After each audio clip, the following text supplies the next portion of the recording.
On yesterday's podcast, we talked about the significant increase in kids seeking mental health services or receiving mental health services through the emergency department. All right. Now today, we're going to talk about a similar increase in the need for mental health services, but we're going to go to an older group, and that's the college student. And we didn't go looking for this. Right. It appeared because there was another 10-year study, okay, kind of a revision from 2007 to 2017. And the author of the 2007 study, this was published in Psychology Today, said that he had written this article about the increased use of mental health services on college campuses in 2007. And he says in the article that this got more of a response than anything he's ever written when he brought out these numbers.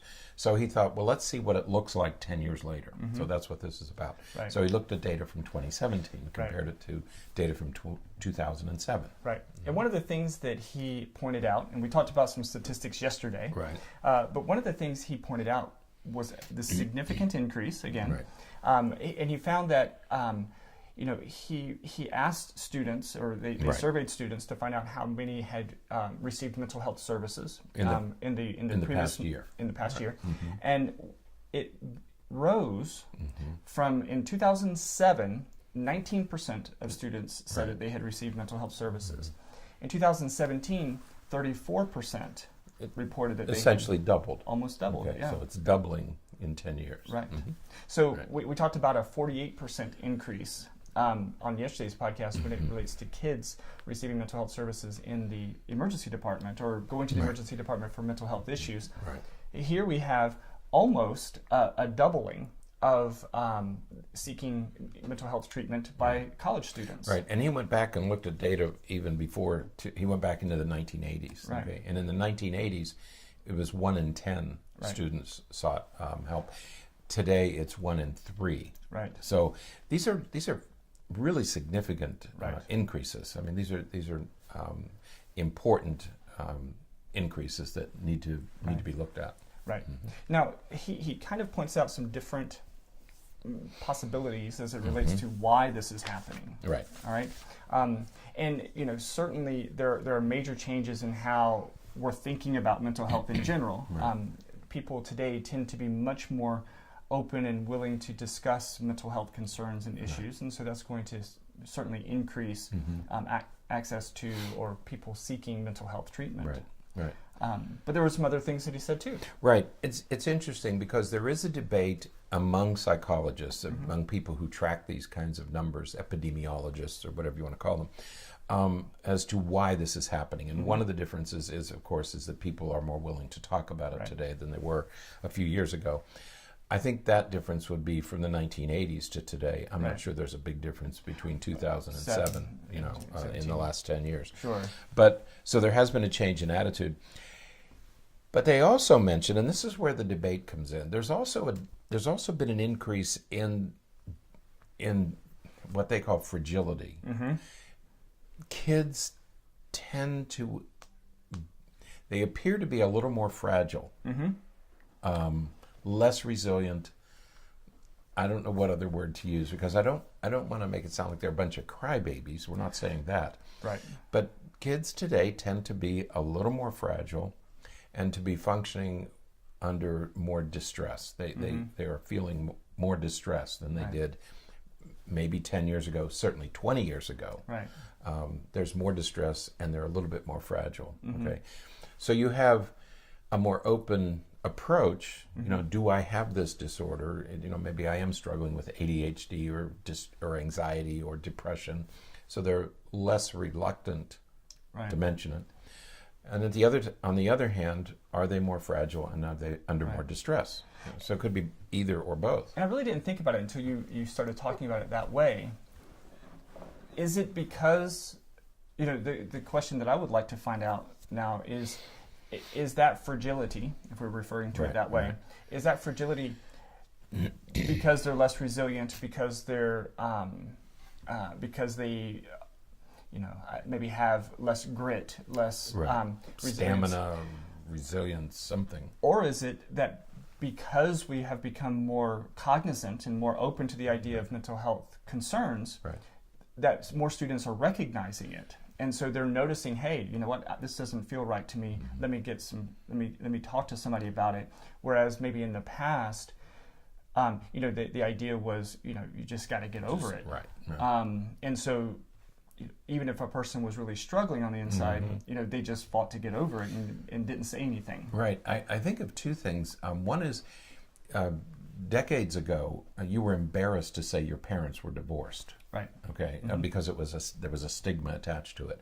Now nobody bothered. I mean, there's no stigma attached to it. Right. My parents are getting divorced. Well, yes, so are half the other kids in your class. Okay, so I think part of it is that the stigma is being removed from mental illness. In fact, now we have kids saying, "I think I'm depressed. I think I have," and I think the internet has added to that because you can look things up now. And so we have teenagers, for example, coming in and say, I think I have depersonalization disorder or this disorder or that disorder. And when you look at idols, you look at, movie stars, or you look at, these people that athletes they tend to look up to, and those people are talking about mental health issues. Right. That's going to make them more open to talk about it. So the stigma has been removed, and there is a change in attitude. Now, the author mentions another psychologist. I think he's a colleague. At least he speaks as though he has great respect for this other psychologist, who says the only change that's occurred is a change in what he calls treatment-seeking behavior. Right. Okay, that's what explains the difference. Is there's been a change in people seeking behavior. Right. Okay, so we have more. Okay, we hear this. There was another announcement about autism. Right. It was 1 in 60, and now it's 1 in 40. Okay, they lowered the number again yesterday. Somebody came out with a study said, well, maybe one in 40 kids have autism. Is it because we're using the diagnosis more, or kids, or is it really appearing? Are the numbers really increasing? Right. Okay, Right. so we have the same thing here. Now, so what this author is doing, he said, let's look at what he calls trend lines. Okay, let's see let's look at the data and see what the trends are. Okay, and he came up with 3. One of the trend lines, and he said one of the things that seems to you can't argue with is that this sense of well-being and happiness is declining. Okay, that there is this trend among kids born after 1995, what we call the internet generation, that they are less happy and they don't have and their sense of well-being is going down. Right. We can attribute that to a lot of different things. We've talked about that in other podcasts. Sure. Social media, even some technology seems to contribute to some of that. So right. Absolutely. Second, rates of suicide, substance abuse, and depression are all increasing. Okay? So nobody's arguing with that. Right. There's something going on because the rates of those 3 things, suicide, substance abuse, and depression, are rising, especially in the middle class, and middle age. Right. Okay, and then the third is, and this is our friend Jean Twenge. I don't know. I have to ask her. She wrote a book called iGen about the internet generation, and she says that between 2006 and 2016, roughly the same period, that stress, depression, and anxiety have seen a 50% increase. Okay, the trend lines, the data lines show that, and that suicide rates among this same age group have gone up 50%. Okay, so she's saying there's something going on here that we need to attend to. So from the 1980s, we're looking at 10% of students today. We're looking at 33% who are feeling that they're in crisis. Okay, so in this decade, there's been a significant increase from 10 to 35%. Okay, just about. I mean, using round numbers. Right. So we know that from the trend lines, from the data that we have, that there is this increase. Again, we don't know if it's just that people are seeking a diagnosis. They have an issue, so they're seeking treatment, and because they're seeking treatment, they're getting diagnosed. Whereas 30 years ago, they weren't seeking treatment, so they weren't getting diagnosed, and so the numbers were significantly lower. But it remains that we have a massive increase. And so, it reminds me back of that interview we did with Kip. Yes. From Ohio State. From Ohio State. And he was talking about the massive mental health program that they have there for their students. Right. And so we need to continue to have those kinds of services available to students at the college level, at all colleges, because students are struggling with different mental health issues. Yeah, there's something going on. And I think, to me, the most compelling data are the increases in suicide and substance abuse. I mean, let's take away all the diagnoses but there is some explanation for the increase in suicide and substance abuse. Those are real numbers. Those numbers are increasing. Right. So if we think of those as the tip of the iceberg, these are the most obvious. There's a lot of stuff going on underneath. So I think the numbers are increasing. Yeah. It's not just treatment-seeking behavior that's changed, although it might. Right. I don't discount it, but I think there are absolute increases in some pretty troubling areas, suicide and substance abuse most.